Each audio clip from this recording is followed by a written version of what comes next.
Observer గారికి, joint CP గారికి, ఇతర అధికారులందరికీ అండ్ ప్రెస్ మిత్రులందరికీ, మీరు ఆల్రెడీ డిస్ట్రిబ్యూషన్ సెంటర్ నుంచి అన్ని 401 పోలింగ్ స్టేషన్స్కు పోలింగ్ సిబ్బందులు వారితో పాటు పోలింగ్ మెటీరియల్ కూడా వెళ్ళడం జరిగింది. ఒక 50% ఆల్రెడీ రీచ్ అయ్యారు. ఇంకా 6 o'clock లోపల అందరం ఆ పోలింగ్ స్టేషన్ రీచ్ చేసి ఇంకా పోలింగ్ స్టేషన్ ఏర్పాటు కూడా చేయడం జరుగుతుంది. అక్కడ దాదాపుగా 2060 మంది సిబ్బందులు ఎలక్షన్లో పాల్గొంటున్నారు. అండ్ పోలీస్ సైడ్ నుంచి ఒక 2000 మంది అండ్ అదర్ అఫీషియల్స్ అన్ని కలిపిన 5000 మంది దాదాపుగా ఎలక్షన్లో పాల్గొంటున్నారు. సో అన్నీ ఏర్పాటు చేయడం జరిగింది. రేపు మార్నింగ్ 7 AM నుంచి ఈవినింగ్ సాయంత్రం 6 గంటల వరకు పోలింగ్ ఉంటాయి. సో అన్ని ఏర్పాటు అండ్ బందోబస్తు, అదేవిధంగా వెబ్ కాస్టింగ్ అన్నీ ఏర్పాటు చేయడం జరిగింది. దీంతో పాటు మీకు డ్రోన్ కూడా ఇప్పుడు చేస్తున్నాం. దాన్ని డీటెయిల్స్గా అన్ని పూర్తిగా నేను ఇప్పుడు సిఇఓ గారిని మాట్లాడుతాను కోరుకుంటున్నాను. ఈ బై ఎలక్షన్కి కావాల్సిన ఏర్పాట్లన్నీ అన్నీ పూర్తి చేయడం జరిగింది.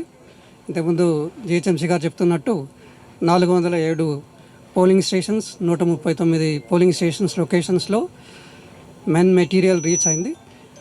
దీంతోపాటు కొత్తగా ఈసారి డ్రోన్ ఫెసిలిటీ వాడి పర్యవేక్షించాలని అనుకున్నాం.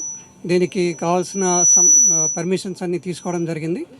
కాబట్టి ఈ డ్రోన్ ఫెసిలిటీ ద్వారా 139 లొకేషన్స్లో ఎక్కడ ఉన్నాయో అక్కడ పర్యవేక్షించడం, ఆకాశ మార్గం నుండి పర్యవేక్షించడం వల్ల మనకి ఏం జరుగుతున్నది, ఫీల్డ్లో ఏం జరుగుతున్నది కొన్ని విషయాలు బయటపడతాయి. అవన్నీ కూడా వెంటనే కంట్రోల్ రూమ్ నుంచి పోలీస్ డిపార్ట్మెంట్ ప్లస్ జిహెచ్ఎంసీ వాళ్ళ ఆఫీస్ నుండి కూడా ఎటువంటి ఏదైనా ఇబ్బందులు, అంటువడి ఇన్సిడెంట్ ఏదైనా జరుగుతున్నట్టు మా దృష్టికి వస్తే వాటిని అరికట్టడానికి ఇది ఎంతో ఉపయోగపడుతుంది. ఈ సౌలభ్యాన్ని ఏర్పాటు చేసుకున్నందుకు జిహెచ్ఎంసీ కమిషనర్ వాళ్ళ ఐడియాకి నేను కృతజ్ఞతలు తెలియజేస్తున్నాను. ఇంకా ఎలక్షన్కి సంబంధించిన విషయాలకు వస్తే అన్ని ఏర్పాట్లు 24/7 కంట్రోల్ రూమ్, తర్వాత 1950 సపరేట్ ఫోన్ నెంబర్, తర్వాత పర్సనల్, అక్కడ ఉండాల్సిన పర్సనల్ అందరూ, తర్వాత మినిమం ఫెసిలిటీస్ పోలింగ్ స్టేషన్ దగ్గర ఏర్పాటు చేయాల్సినవి అన్నీ చేయడం జరిగింది.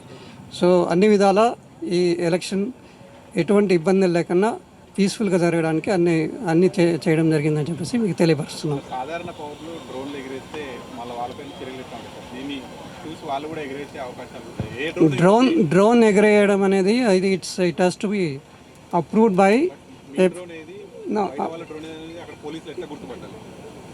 ఏర్పాటు చేయడం.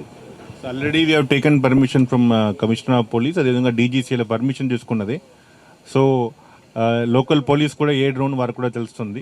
సాధారణ వారికి ఇంకెవరైనా డ్రోన్ వాడారన్నా వారి మీద కఠిన చర్యలు ఉంటుంది యాక్షన్ ప్రకారం. We got all approval from both commissioner of police side and also from civil aviation side. Clear చేసుకున్న జోనే పెడుతున్నాం.